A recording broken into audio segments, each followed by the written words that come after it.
Hey everybody, welcome back to Touchy Reactions. Fans of Wrexham AFC, we are back with another good episode of Welcome to Wrexham Season 2. Tonight it's episode 13, Family Business. Last week we watched Season 2, episode 12, Hand of Foz. Hand of Foz. The club finally met up with Notts County at the end of the season, and it was an amazing win with an amazing save at the end of the game. Great episode. Got a lot of great comments from you guys on that one. Can't wait to jump into this one. Got my awesome sister Danielle here with me. We're going to go ahead and jump in. You ready? Here we go. Let's do this. Okay, there's lots of good Canadian music out there. We're going to do a couple of songs. For anybody from Alberta, this is Four Strong Winds. Four strong winds that blow lonely, seven seas that run high. My name is Tamara Lee Reynolds. Change from what lives. Ryan's mom. Playing about 10 years. What's that? Ryan's mom. Yeah, I think so. He's Canadian. She's named Reynolds. I'm going to go with yes. And the episode's called Family Business. One of the ladies in my book club offered to teach us in her home. So about 7 of us signed up. And then the class kept getting bigger. And you play in bars too? Bars and nightclubs and Wow. whatever. Yeah. Jimmy Fallon might get word of us. That was fun.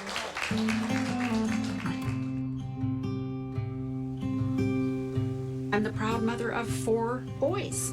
This is Ryan, this is Jeffrey, Terry, and Patrick. Ryan kind of was an old soul, and I always say that I think he brought... Sorry, I want to see the family photo there with the brothers again. I want to see how much his brothers look like him. They don't. Maybe the big I one can see it does. in the eyes right here on this guy, the guy in the middle. But the rest of them, no. The chin on the second guy. You know what I'm saying? Last guy, not at all. Boy, they got a series to live up to in that family, huh? kind of was an old soul. And I always say that I think he brought himself up. You know, he had the example of the older boys who kind of looked out for him. And he just had some wisdom about him. But it was not easy growing up as Jim Reynolds' sons. Sometimes Jim was not, like a lot of times, not emotionally available. So my role, as far as I can see it, was to be emotionally available for the kids. That was a tough time, and it was very hard for me because I could see he was over-disciplining the kids, but he didn't know any differently. He would just explode and occasionally, throw something against the wall that had to be fixed after, and then he went, damn, I gotta fix all this now, and I went, yep. I think he kind of forgot to have fun with them, too.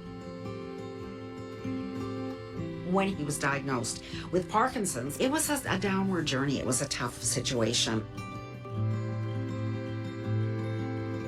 Ryan would love to have Jim here to see how well he's doing, as would the other boys. Jim did the best he could with what he knew at the time. His emotional kit was a little lacking, not quite adequate. I'm pleased as a mom to see all 4 boys reconciling the past in a way that works for them. They know that Jim would have been so proud of them. Wow, his one brother's real tall. Real tall. Almost looks like Penn Jillette back there. The guy in the white. I mean, none of them look like him. No, they're all different. They all got their own little look. I'm trying to see, do they look like the mom? Jillette. Huh. Here we go. Don't forget where you came from. Don't forget what you're made of. The ones who were there When no one else would care. Don't be afraid to cry now, even when the world comes crashing in. Don't forget to sing when you win.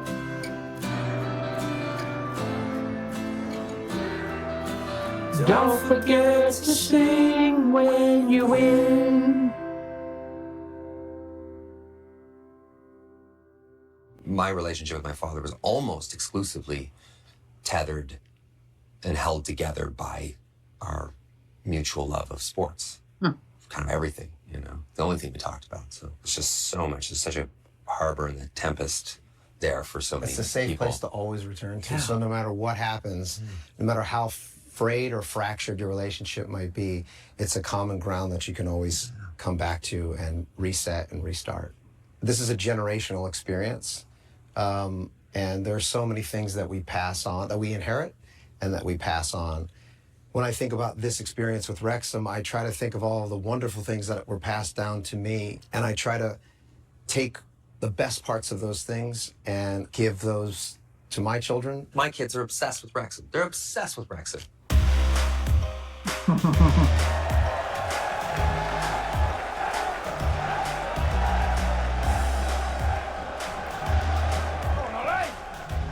Very fortunate to have a father who's... Are we meeting all the players, the parents too? I guess We're going to so. meet all the parents That's for all nice. the kids? I love it. You'll be very crying. much in my life and my kids' lives, and you know, to have a great relationship with him is fantastic for me and my kids, because you know, I say to people he's like one of my best mates, you know. Alpha, come on, my toes are. Oh no, it's just... When you become a parent, my first thought was, what a wanker I used to be. Wow. What do you mean used to be? Yeah. So I just felt like I had so many thank yous to give to my parents, and I was kind of in awe of what they'd done for me growing up. I think with me though, I'm not really spending much quality time with my children apart from on a Sunday. Repeat yourself, son. Daddy, What? I remember that one from... Ollie, do you want coffee or tea? No, I won't have any caffeine until the game. I'll have tea. Actually, do you know what? I think there's more caffeine in tea than there is coffee. So do you want a coffee or a tea? Yeah, fuck it. So a coffee or a tea? Yeah, I'll have a coffee, please. It's been hard for me because I've been away from my family. What did Mama say? We could move Wrexham down to London. That would be ideal scenario, but that's unfortunately impossible. So, yeah, we just got to keep going. Is he migrating from London to Wrexham every week? I think so. Oh my That's goodness. Or maybe they're coming up there for a Sunday. He said he only sees them on Saturdays. You're right. Maybe they travel. It's probably easier for, I don't know, it might be easier for him to The travel. little kids. But the little girl did say, don't forget, these shoes are from the other house. Okay. Yeah, they must be set up in two spots right now. Making it work how we are, and we kind of found a bit of a middle ground now of how I travel up and staying up here and getting home and being at home at the right times. And It's been over a year now since... yeah, it's been over a year since I've actually been at home on a match day. This is as normal and as homely as it would get, I guess. Isn't it? Sometimes my wife says, you know, this isn't what married life's meant to be like, but what is it meant to be like? I don't know. You've got to make do and you've got to work things out and, you know, make sacrifices, and she understands that, and my kids are learning to understand that. Or was it mummy? I am actually missing, like, his football, which is our biggest passion together. You know, he gets upset about me not being there. My dad was away a lot, and for me that was always exciting to have my dad at football games. I remember I used to be like, yes, Dad's here, because it wasn't an everyday occurrence, because you had work. It's almost the opposite of Paul Mullen's story, how he moved to Wrexham to be closer to his family more and be there for his kids being raised. He almost has the opposite scenario going. I mean, that's tough, though. That's a tough situation. I wonder why she stayed in London and didn't come with him. I don't know. Her kids look pretty young. Maybe all her family and stuff are in London. I don't know. Oh. I've always wanted to be a policeman, and that's what I aimed to do, and actually got in at 18. As time went on, I went into royalty protection. I worked with various members of the royal family, Queen being one of them. And then my last 6 years of my service, I was personal protection officer to the Prince of Wales, who is now Majesty the King.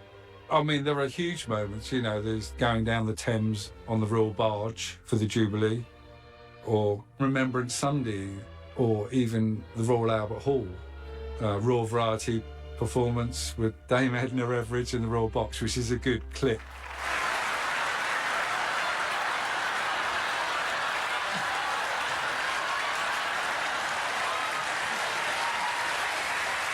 To be part of all those big events, you know, such a privilege.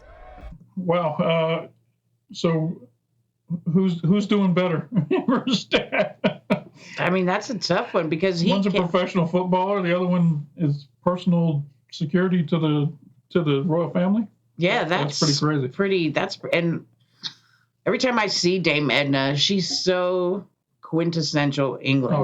Oh yes. But it entailed going away for 2 or 3 days, a week, or even 2 weeks at times. Come on, Ollie. That's it. Control it. There were times when they were younger when Ollie's got, he's in the semi-final of a cup match or a school play, or you've organised to go out and do something, and all of a sudden, the day before or 2 days before, it's totally rearranged, and you disappoint the family that you're not going to be there. I mean, you have to ask Ollie how many times I've disappointed him over the years together with his brother and sister. Wow, and now he's almost doing the same thing with his family, living apart from him. It's kind of crazy how normally... parallel lives? Yeah, normally you would think that I'm not going to be the way my dad breaking was. The cycle. Kind of maybe it didn't affect him as badly as his dad thinks it did. I don't know. My mum and dad obviously divorced when I was about 11 or 12. I was very happily married to Ali's dad. I thought we had a great marriage, and we had 3 wonderful children. I was very confident about the future and loved our family life. But then Andy left. I was devastated because I always thought that I would always be married to Andy. Loved him a lot. So I suppose it blew my world apart. Any marital split up with children involved is a huge upset. That was a very difficult time for me personally. How do I go about telling my 3 children, who I love to bits, that Daddy is not going to be around anymore and Daddy's going to move out of the house? That was like a really fucking hard day. What do you remember about it? It's more the arguing of my mum and my dad. That's what I really remember. Just sitting in the study and hearing you 2 arguing in the dining room. And then we was all crying. Yeah. Oh. It wasn't an easy divorce, to put it that way. At that point in time, when he left, we didn't know. I didn't know the reason. Kept thinking it was another woman. I didn't find out the truth until months later. Well, it took a long time. It wasn't an overnight decision. It was months and months of deciding of what route do I take and how do I go about telling my children their dad is also gay. Wow. I figured as soon as she said, I thought it was another woman, and then clearly it's not another woman. Wow, that's hard. That's a tough one right there. But Danielle and I are both kids whose parents divorced when they were we were teenagers, kind of thing. We've kind of been through what Ollie went through with regards to losing one of his parents in the middle of their, becoming young adults, and it's not easy. It's not easy at all. You need parental figures around, and it's the resentments that carry over are tough. Yeah, it digs deep. I mean, even at 51, I am ashamed to admit it, but I can't help it. I am resentful. Yeah. I still resent the abandonment issues that it causes is huge. Yeah. Trust issues. Because obviously, kids are going to try and figure out what did I do wrong to cause this to happen, kind of thing. It's a big you don't love me. You don't love me enough. Yeah, the situation with Ollie's dad. My gosh, I can't even imagine. That's a double whammy. Yeah. I mean, you'd almost feel relieved as the wife that it wasn't another woman. Right. Because at least then he wasn't cheating on you. He was just kind of realizing that wasn't... Trying to live his own truth. So, I don't know. You would think after that they may be able to reconcile, but I don't know. Well, I mean, Ollie says he's my best mate, so clearly he's been able to move past it. On my agenda Players' house, match day travel programme, safeguarding, match confirmations, so to other clubs, match officials, scouts, a bit on medical. Bitch, can you just speak to Lee about menus for next season? Yeah. And then just some practical bits around training schedules, really, so everybody's aligned. So yeah, a bit varied, in no particular order. Every day is different within a football club. Particularly here over the last 2 years, we've seen such a growth. It's definitely a daily challenge. It's like you've got a castle of gin. I know. I haven't got tempted yet. I'm sure I will at some point, but not yet. For the family, it's, people, see you for 6 days a week and phone calls on Christmas Day or in the night and all sorts of things, but, that's what you take on and that's what you love, really. Yeah, I think to get me here, there's not been any sort of, one defining moment. I think it's many years of probably working in a family business and working for my father where there was no favouritism or anything like that. That's the job I see you doing at Wrexham, is being the person who runs everything behind the scenes, make sure everything gets done on time. But I don't know if you heard what she said. I'm 6 days a week, all day. It's, I'm lucky if I have Christmas off. Sometimes that's what you got to do to be successful. I know, but it shouldn't be like that because all that does is cause burnout. Yeah. And it's unsustainable. No, I agree. You have to work harder than everybody else to prove yourself, and that put me in good stead for what I'm doing now. So my father originally was at Burton Albion. I think he started as a commercial manager and then was a chairman first time round. So when I was a child, I can remember sitting with the tea ladies in the tea room and then after the matches, sitting in the changing rooms while my dad spoke to the manager after the game, which I have very vivid memories of the old style baths there with all the dirty water in it and the smell of liniment everywhere. But well, when you're a child, you don't think about it, do you, particularly? You just, go with your dad to watch football. But now I look back, we've had some very special times together and, moments that, last forever, really, creating those moments. So it's been great. I think that's the only day I've seen you with tears in your eyes on the day I left. I've learnt everything, from working with my dad, from the values that he brings, that community engagement, which has always been the main priority. You create the right culture within your environment. Right, he's the oldest kit man in the country. 83. 83. Wow. 29 years. God, it's good for 83. Yeah. Hope I look that good. First off, hope I make it to 83. Secondly, hope I look as good as he does at 83. He looks a lot better than Biden looks. Right. 14 days, 16 hours, 3 hours. My dad's starting life was challenging, with his circumstances, with his, his mom bringing him up as a single parent, and, that's created my dad to be the person that he is today, and that's filtered to myself. Fleur's made a massive contribution to this club's success and journey over all those years. My problem now is getting hold of her. She's so committed and focused on Wrexham that it probably takes her 2 days to ring me back, so that's the damn side. Thank you.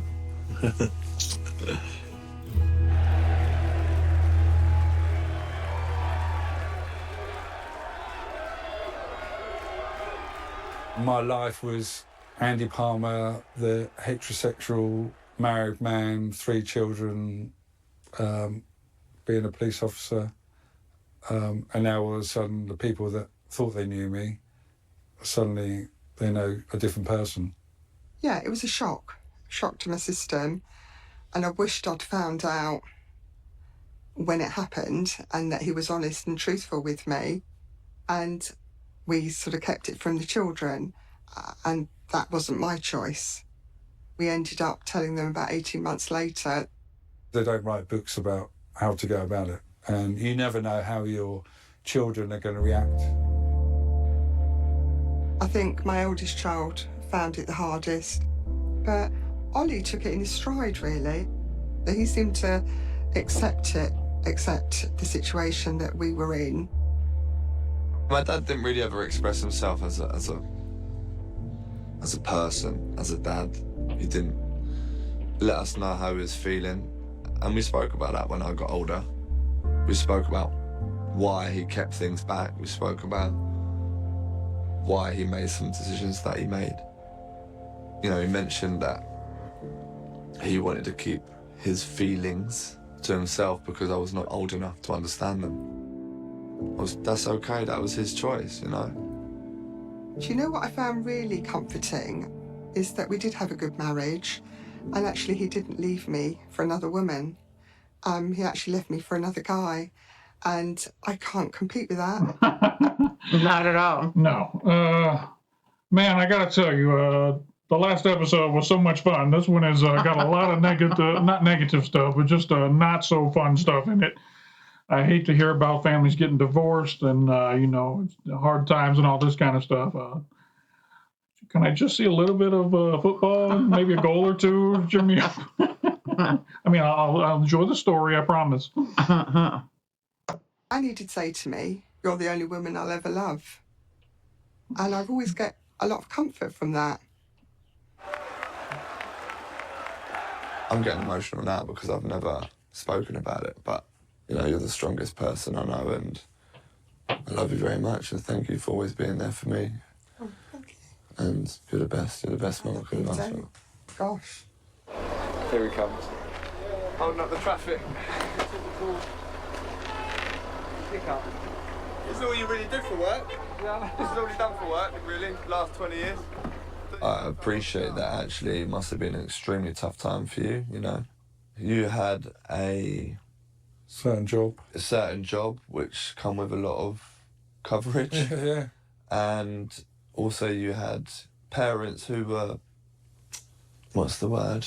You know what my dad said to me when I told him? No. He said, "Can you go to the doctor and get any tablets for it?" So, but that's what the people of my dad's era would think, that you could just go to your local doctor and get a cure for it. But this is the thing, right? As I speak to people openly about you being gay, by telling them, they go, "My brother's gay." Well, they feel more comfortable when you're. This is what happened with Rob Mahoney. Yeah. You came to the race course. Yeah.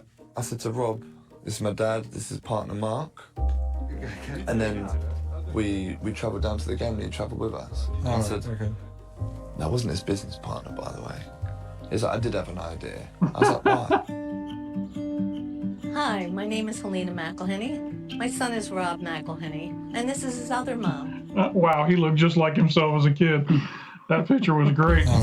Yeah, look at that picture. Oh, yeah, he looks just the same. Oh, my gosh, little Rob. And this is... Hold on, he's an altar boy. He's got his little thing going like this. Oh, yeah. That's funny. His other mom, my wife, Mary Taylor. I'm in the same position as Ollie. My parents got divorced when I was 8 or 9. And as an adult, we can both look back at our parents and recognize the amount of courage that it took for them to do exactly what they did. I was afraid not only for my children, but for myself. I have so much empathy for her in that situation because it was a different time. And anybody who's over the age of 35 who's watching this can understand. And I think one of the beautiful things about our culture right now is anybody under the age of 35 might not even know what the fuck I'm talking about.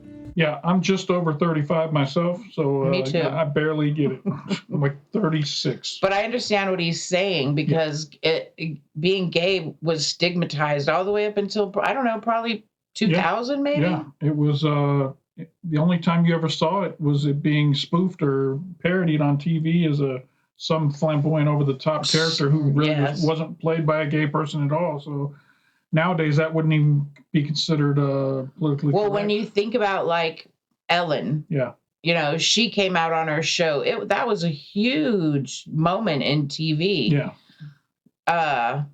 I'd say maybe around when they finally, I think Will and Grace helped break down a lot of barriers.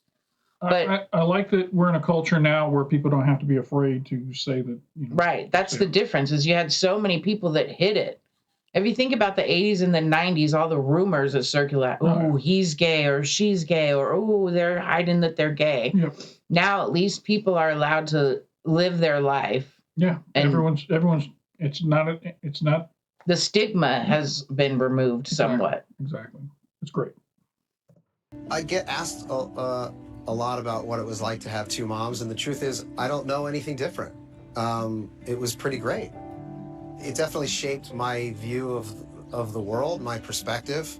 We had to recognize that not every family looked exactly the same, and yet we had nothing but love and support and compassion and empathy. I felt like growing up I was the only kid in the world with a gay dad. I'm open about it now. I tell people. I mean, I don't talk about it like it's a big event, but you know, if someone says, is your dad married? And they say, is she coming to the game? And I'm like, yeah, he is.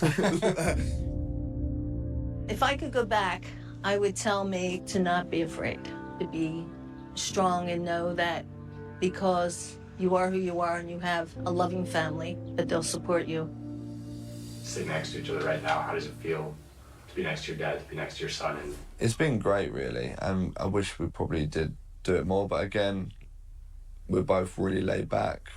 We probably don't speak about our emotions as much as what we should, and that's just who we are.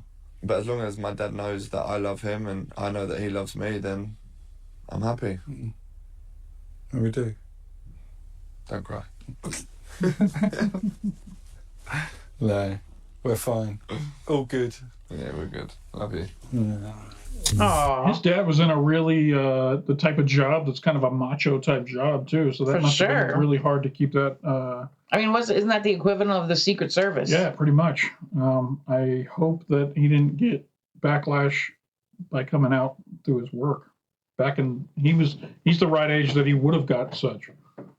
Hey, I'm Ryan Reynolds, co-chairman of Wrexham AFC and co-owner of Aviation American Gin. And I'm Rob Thomas, no title. Legendary singer, Rob Thomas, and thank you for doing this. I really appreciate it. What are we doing? Well, you know, Wrexham fans have grown used to seeing me and other Rob together, but he's not legally allowed to be in Aviation Gin commercials, so... You want me to sing songs about Aviation Gin? Yes. And in Welsh. I can try. I already like you better than other Rob. Tree, paper! Remember space and legroom? I already like you better than other Rob.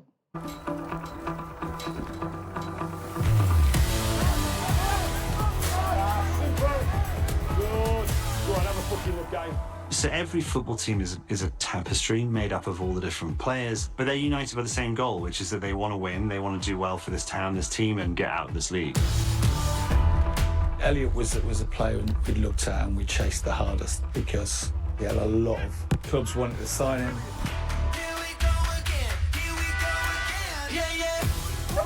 He's another great character and a very gifted footballer. Said to my agent when my contract ran out at my last club, I said I want to be part of something, I want to be part of a project, something that's bigger than myself and something that I'm passionate about. And that's when the phone call from Wrexham came, and I was like, I saw fate, like this is probably one of the best projects in football. Good boy! There you go. Yeah, bit straight. Yeah, that's there you go. I was originally born in Newcastle, because obviously my dad played football, so he was playing for Newcastle then. I won an only game against Wrexham. It must have been 30 years ago, and that's the only time I ever played at the racecourse, but again, they had huge support. My dad's had a really successful career. He's got 21 caps for the national team for England.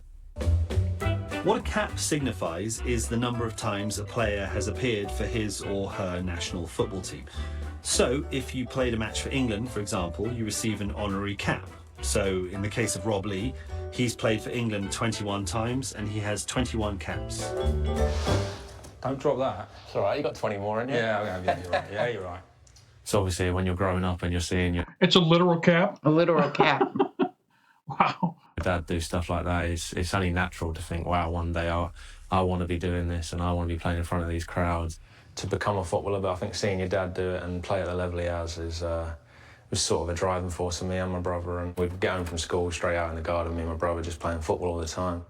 I think I'm sometimes known as the son of Rob Lee. Yeah, get a good reception every time I go back. Like, Yeah. If you start playing badly, I probably won't. Neither would I. What do you think it's going to take to sort of not be the son of, but rather can be the father of? Maybe take a Wrexham to the Premier League. Wow. Me and Ollie Palmer went for a drink a few weekends ago, and I don't think we paid for one drink, so... I haven't paid for one for 20 years. Everything I do is for my kids. They're my absolute world, and I feel so lucky every day to have them. He is always, he's just always with the kids, just always playing with the kids. Good boy. Doing everything he can to get out of laundry or cooking a meal. Whoa! What makes Ollie the dad that he is? I don't know why I'm crying. He's just really, really caring. Does everything for the kids and for me and just for us. Everything he does is for us. Ollie, your wife is having a hard time with you being on the road a lot, okay?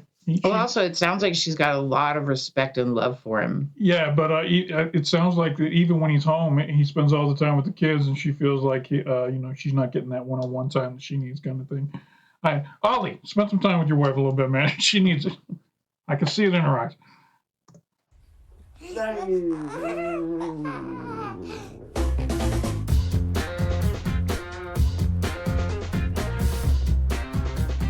Caitlin kindly bought me a shark diving experience for Christmas, didn't you? And I've been dragged into it.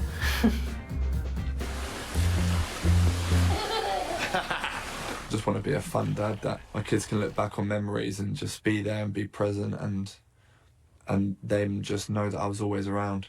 Bye, Daddy. Bye, babe. Love ya.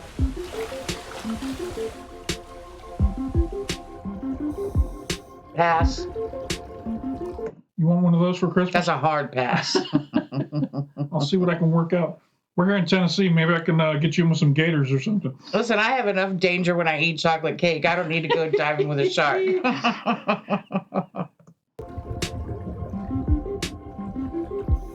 What sharks come say hello? Mummy's waving. Yeah, Vinny, come see Mummy and Daddy. I have a policy with my children and it's honesty. I think growing up, I was a little bit scared to go to my parents to say if I'd done something wrong. It's probably because I'd done a lot wrong. So I wouldn't tell them the truth and problems wouldn't get resolved. That is a queen triggerfish in the wild. They don't really like divers, but Freddie's quite used to us now. Probably very similar to my dad in ways that I probably don't want to be, because I want to be able to come out and talk about things. Filming with you lot has been like therapy at times. Chatting with my dad. Never done that, never spoke about things growing up. Same with my mum. It's been great. It's been great to open up. Yeah. So this was like the trigger that finally pushed them all together to have this conversation. You know Yeah, that's great. And Ollie seems to be very happy that it happened. Yeah. Sometimes that's what you need is an outside influence to come in and shake things up. Ask the right questions, put you in the right environment. Otherwise, everyone's just walking around pretending like nothing's wrong. Right, everything's great. It's been great to hear them say that they might have done things differently. But for me, what's done is done. You know, you can't rewind. That's why I say about life, the most precious, expensive thing that we all have is time, and it's how you spend it.